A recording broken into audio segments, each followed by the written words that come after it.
I go back to a country song on that one, and just stay humble, and always listen and want to improve.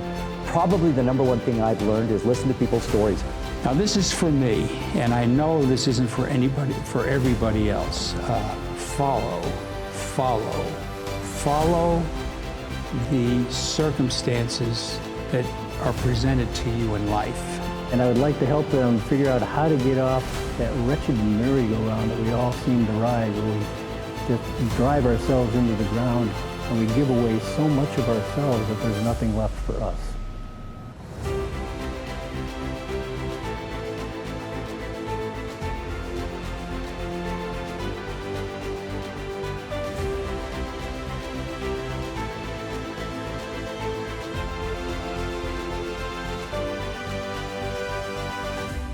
I'm Dick Swanson. Hi, my name is Bob Nelms. I'm Shane Bush. Got about 25 years of being involved with some of the greatest people on earth and standing on the shoulders of giants who have gone long before me.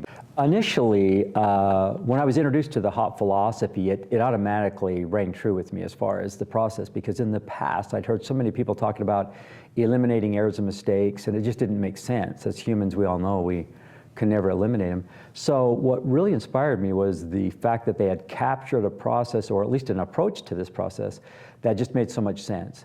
As far as understanding there's something better and bigger that you can use and you can utilize to explain behaviors rather than just trying to blame the individual. Common misconception out there for root cause analysis is it's establishing blame, and nothing could be further from the truth. Blame isn't going to fix anything.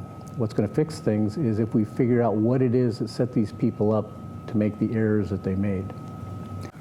For 25 years in this conference, I have been promoting the idea that when something goes wrong,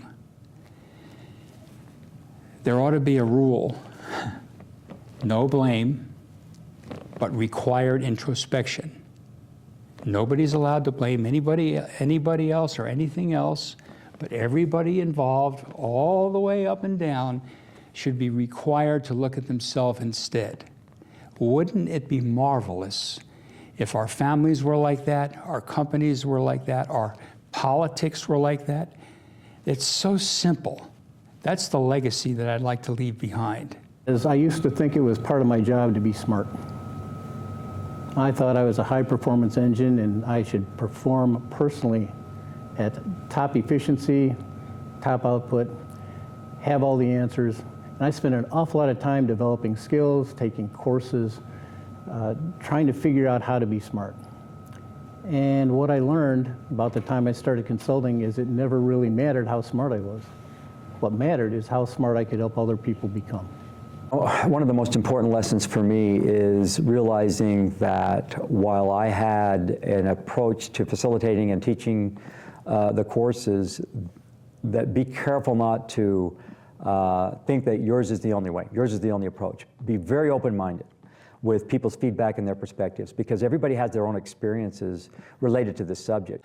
I am glad that I have been independent and always independent in this field. Jack Martin said that I brought something unique to this conference because of it. It's a comment that I used to get all the time. Does our management know what you're teaching us in here? Are you kidding me? One guy said to me, you ought to be ashamed of yourself. You're suggesting these kinds of things to us, and you know we're not going to be able to do it.